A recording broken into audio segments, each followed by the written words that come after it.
দীর্ঘ 17 বছর আওয়ামী লীগ সরকার দেশের রাষ্ট্রীয় ক্ষমতায় থেকে বাজেট ঘোষণা করলেও এবার তার ব্যতিক্রম। 5ই আগস্ট ছাত্র জনতার আন্দোলনের পতনের পর দেশের দায়িত্ব নিয়েছে অন্তর্বর্তীকালীন সরকার। এই সরকারের অধীনে 2025-26 অর্থ বছরে এক ভিন্ন আবহে বাজেট ঘোষণা হবে।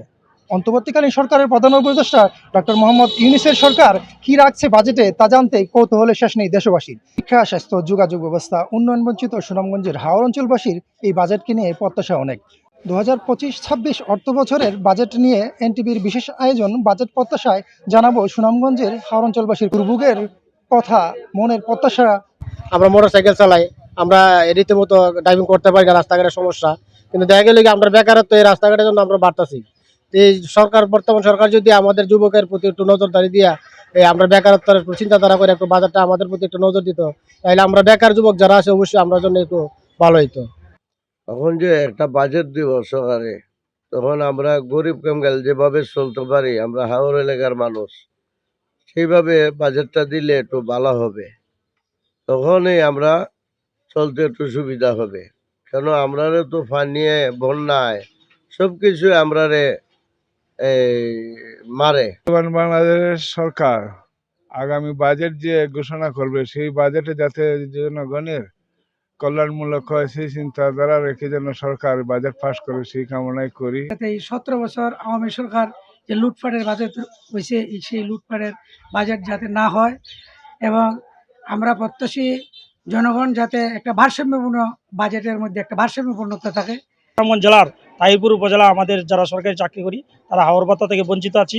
আমি আশা করি আগামী এই বছরের বাজেটে আমাদের হাওর ভাতার যে বিষয়টি এটি স্থায়ীভাবে যেন আমাদের বর্তমান সরকার একটা ব্যবস্থা করে। সুনামগঞ্জ জেলা হাওর এলাকা আমরা জানি বিভিন্নভাবে আমরা বঞ্চিত, যোগাযোগ এবং শিক্ষার বিভিন্ন ক্ষেত্রে আমরা পিছিয়ে আছি।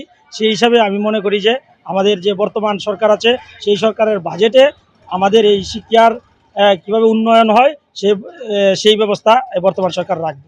এলাকায় যুব সমাজের কোনো কর্মসংস্থান না থাকার কারণে এলাকার অনেক যুব সমাজ বাহিরে পাড়ি জমাচ্ছে।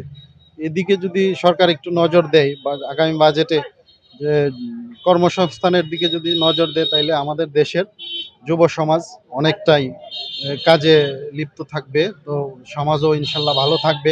সরকারের কাছে জোর দাবি জানাচ্ছি আগামী বাজেটে যেন আমাদের যুব সমাজের জন্য কর্মসংস্থানের ব্যবস্থা করে দেয়, এরকম একটা বাজেট যেন আমাদের প্রত্যাশা করি আমরা। কিছু কিছু বাজার আছে যারা সরকার কমপক্ষে 40 থেকে 50 লক্ষ টাকা রাজস্ব নেয় ওই বাজার থেকে, কিন্তু ওই পরিমাণ কোনো কাজ কিন্তু বিভিন্ন বাজারে হয় না। যেমন মনে করেন আমি এই বাজারের সাধারণ সম্পাদক, আপনি মনে করেন আমার বিশাল কাজের প্রয়োজন, তো আমার সরকারের কাছে একটা অকুল আবেদন যেন এই বাজেট উপলক্ষে বিভিন্ন বাজারের একটা বাজেট প্রণয়ন করা হয় আমাদের জন্য।